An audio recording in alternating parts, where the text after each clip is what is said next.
At the moment, we know, he stated in his presentation, we have two jazz festivals, the Cape Town one and the Johannesburg one. Durban is renowned for Gumba festivals, for youngsters, hip kwaito. He's trying to change the direction. What would be your advice to him based on what you just saw now? Thank you, and it's a wonderful project that you're working on. I think you just need to do a lot of market research, make sure that you have got the right amount of people coming through, the interest, and when you target your marketing, target it to that audience. That you need to make sure that it's the right approach that you're taking forward to them. I definitely think your venue is exceptional. A lot of the big festivals that happen that are good happen in a touristic area, particularly if you have an ocean or a beach that you're close to, and you can capitalize off of that in terms of foot traffic. But definitely bringing in these two stories together would be interesting to kind of research and see what makes jazz here different or more compelling than jazz elsewhere. I agree. I think the feasibility study will be very important. And developing and growing a culture of listening to jazz in Durban is going to be one of your challenges. I'm aware, I was in a think tank recently where someone mentioned there were a number of smaller jazz venues which really struggle to sustain themselves. And, you know, but they come with a set of different challenges, and I'm not saying that a festival won't pull off because you're not only targeting people from KZN. But what I am saying is that your feasibility study is going to be very important. And also, to not, as you mentioned in your challenges, is that you will have to market it not only to people in eThekwini, but look further into the not only the province, but the rest of South Africa as well. Your dream is a lot bigger than just you. So it's Durban, and it's this entire jazz festival, and you want to go RCC and you want to go big. And I think for that dream to take your breath away is the start of something huge. So I wish you luck with that. I think initially our earlier presenter spoke about your net worth and your network.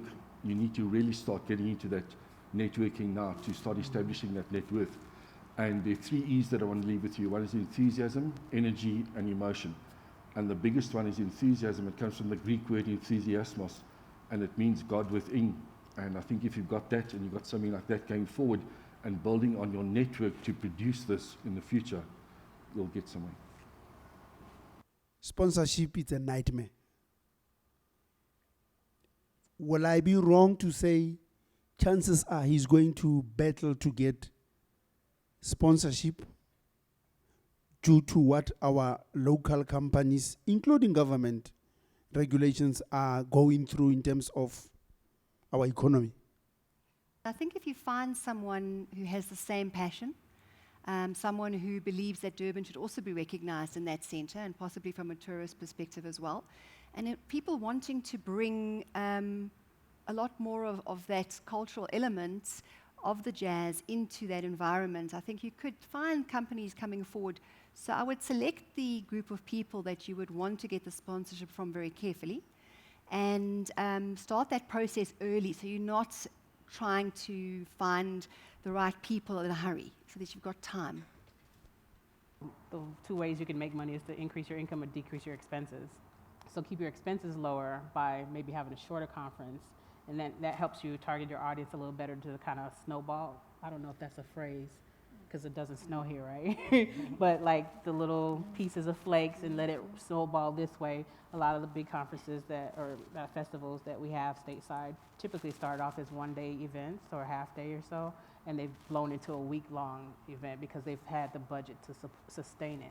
So if you're struggling with ways to have income, don't approach sponsors with, hey, we need money.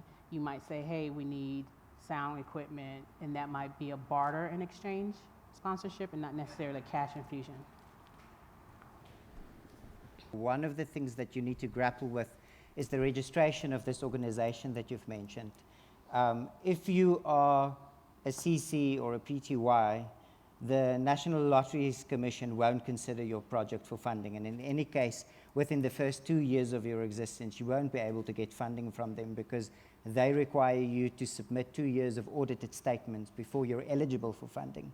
So you're looking at a different kind of pool of funding, and it depends on whether you are seeing yourself as a platform and as an organization, an NBO or a PBO, or whether you see yourself as a company who's going to make money out of launching this.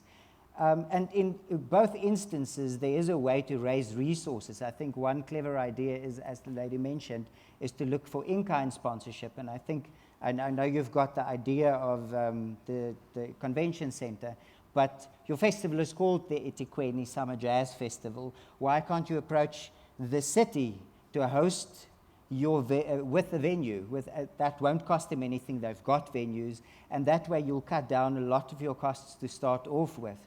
And one thing that I would caution you against, it's great to have a naming sponsor, but just remember that unless that sponsor is a massive sponsor to cover the majority or almost all of your costs, if you've got a bank or any corporate very prominently connected to that, you're going to struggle to attract other kinds of sponsors. So I think in terms of your fundraising strategy, you will have to be very clear how you're going to approach this. Are you going to look for one big fish, or are you going to look for a number of smaller agencies that can support your project? And whether you are going into the PBO area or whether you're going to position it more as an entrepreneurship thing. Because if you go into the PBO, you know, then you can talk to the Department of Arts and Culture. They've now got the program called Mzansi Golden Economy, through which they make funding available for projects. You can go to the National Arts Council, and look, you might not start off with a 4-day festival, and I think that was sane advice to maybe look at a smaller project to start off with. You need to understand the fundamentals of what you're putting together. So what are the psychographics of the people coming to the event? What are the demographics of the people coming to the event? What size event are you looking at putting on realistically based on the kind of crowd that you'll be pulling? Do you want to speak to some of the tourist agencies? Are there international people coming out on holidays? Is there a time of the year that's specific to that? All those little elements, so that when you're putting it forward and you're planning it, you might get sponsorship from companies like a Coca-Cola, for example, because they're talking to that demographic or that psychographic type of group of people. It really depends a lot on those elements, and obviously there's huge advertising and marketing budgets which you could draw from if you've got the right market that they'll be talking to. Thank you so much for the advice you gave to Siyabonga. Thank you.